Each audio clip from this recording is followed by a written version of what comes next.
सावन के महीना के पावन पुनीत शुभ अवसर रक्षाबंधन भाई बहन का ये पवित्र का बंधन आ रहा है और बहन अपने भैया से प्रकट पुकार कर रही हैं। और सुने आप रक्षाबंधन पावन पर्व पर आप लोगों की सेवा में न्यू गीत है। सुने आप, लाइक सब्सक्राइब और कमेंट में जरूर बताएं। तो हमारी सह गायिका प्रियंका राज के माध्यम से उनकी मधुर मुखारबिंद से इस गाना के लाने सुने आप, वो आनंद लें।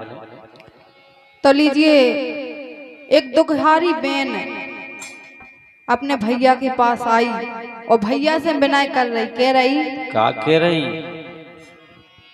के बंधवालो राखी प्यारे भैया आ गई बहन तुम्हारी।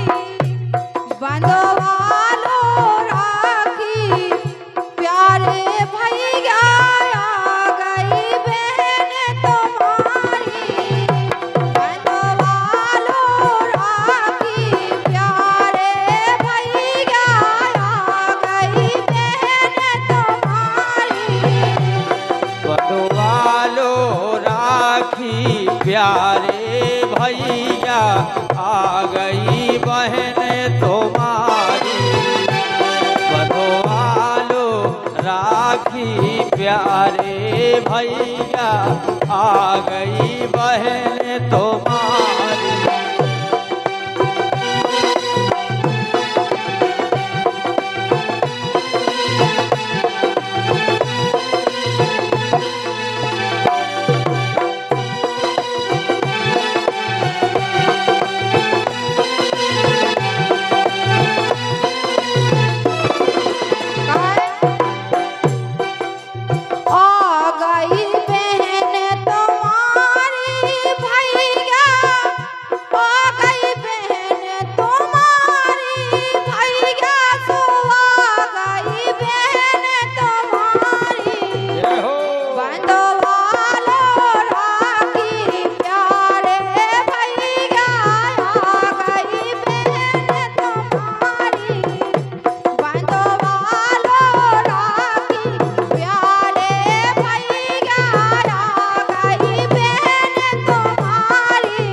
गई बहन तुम्हारी भैया जया गई बहन तुम्हारी।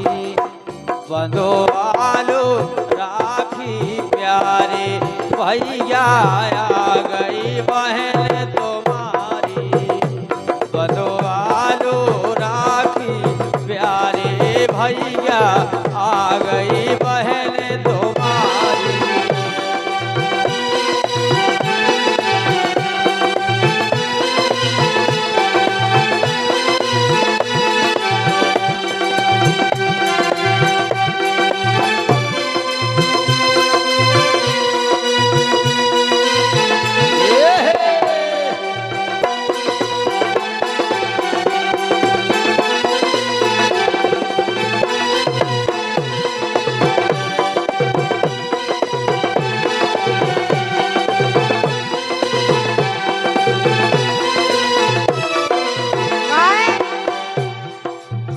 बेचारी बहन कह रही, क्या कह रही? आज के दिन सब भूल जाओ जो कछु जाओ बुराई। आज के दिन सब भूल जाओ जो कछु जाओ बुराई। बंधवालो प्यारे भैया राखी आ गई बहन तुम्हारी। बंधवालो राखी प्यारे भैया आ गई बहन तुम्हारी। बंधवालो राखी प्यारे भैया आ गई बहन तुम्हारी। बंधवालो राखी प्यारे भैया आ गई बहन तुम्हारी। तुम्हारी।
बेचारी बहन रोन लगी हो कह रही क्या कह रही भैया तुम कितना हमें बिसाए रही हो लेकिन हम नहीं बिसरा सकत नहीं बिसरा सका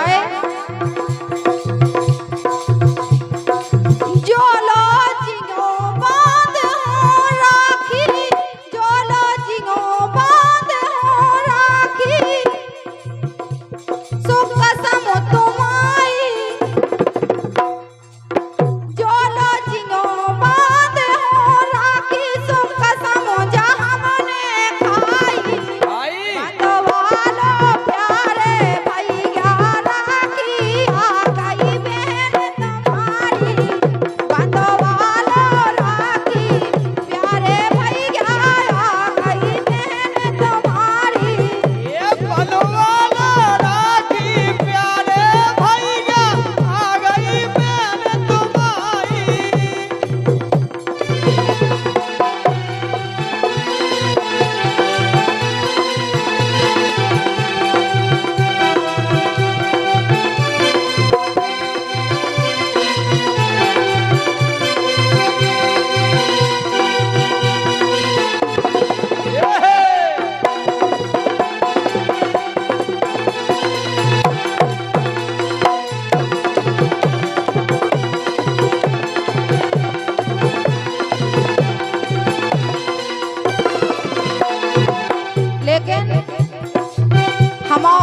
बहुत प्यारे भैया से के वो है हाँ वो कैसी बहन? वो का अरे राम राम।